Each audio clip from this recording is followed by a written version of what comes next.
स्थापना का अधिकार समझिए। सभी अल्पसंख्यकों को क्या अधिकार है ये समझते हैं।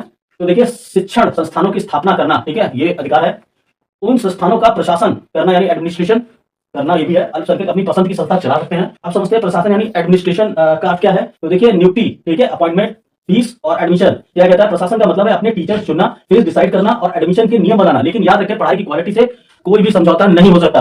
तो शिक्षकों और कर्मचारियों की नियुक्ति किसमें आती है, अपॉइंटमेंट में। शुल्क यानी फीस, उचित शुल्क संरचना तय करने की स्वतंत्रता देता है। प्रवेश यानी एडमिशन, छात्रों के लिए प्रवेश नीति तय करने का अधिकार है।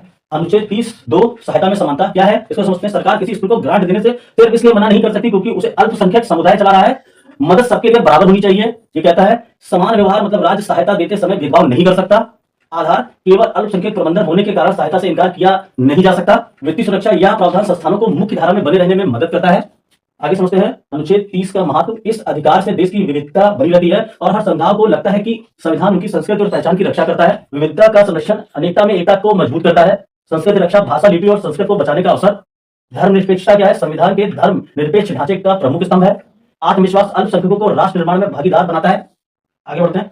देखिए, ये भी इंपॉर्टेंट स्लाइड है। विवाद और संवादित दुरुपयोग समझते हैं इसको। इस अधिकार का सबसे बड़ा विवाद संस्थानों द्वारा अत्यधिक शुल्क लेने से जुड़ा है, जिसे कोर्ट में व्यवसायीकरण माना जाता है और रोकने की कोशिश की जा रही है। व्यवसायीकरण, अल्पसंख्यक संस्थानों द्वारा अत्यधिक शुल्क लेने की प्रकृति।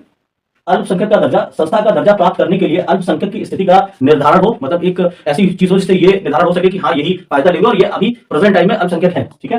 प्रशासन में सरकारी हस्तक्षेप, सरकार और कोर्ट के बीच संस्था की शिक्षण गुणवत्ता के नियमों में लेकर संतुलन बना रहे।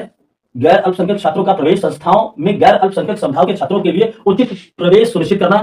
आगे बढ़ते हैं। एक व्याख्या और सीमाएं। सुप्रीम कोर्ट के महत्वपूर्ण फैसलों जैसे कि टीएमए, पाई और इनामदार के केस ने स्पष्ट किया है कि योग्यता और पारदर्शिता आवश्यक है, भले ही अधिकार मौलिक हो। क्या है, देखिए ये जो केस यहाँ पे मैंने बताया था, टीएमए पाई केस 2002 का केस है। इसमें सुप्रीम कोर्ट ने जो बोला, और ये इनामदार केस 2005 का है। तो देखिए, मेरिट प्राधिकरण क्या है, सहायता प्राप्त या गैर सहायता प्राप्त सभी संस्थानों में प्रवेश और नियुक्ति के लिए योग्यता यानी मेरिट सर्वोपरि रहेगी। शिक्षा उद्देश्य, प्रशासन का अधिकार केवल शिक्षा प्रदान करने तक सीमित है, ना कि अन्य उद्देश्यों के लिए। तो दोस्तों, अगर आपको इससे रिलेटेड कोई भी क्वेश्चन आंसर हो तो आप हमारे साथ जुड़ सकते हैं। कमेंट्स बॉक्स में जाकर कमेंट्स करिए, जो भी आपके क्वेश्चन हो आप पूछिए, मैं उसका जवाब दूंगा। ये वीडियो कैसा लगा बताइएगा। लाइक, सब्सक्राइब, शेयर करना मत भूलिएगा। मिलते हैं किसी और वीडियो में। नमस्कार।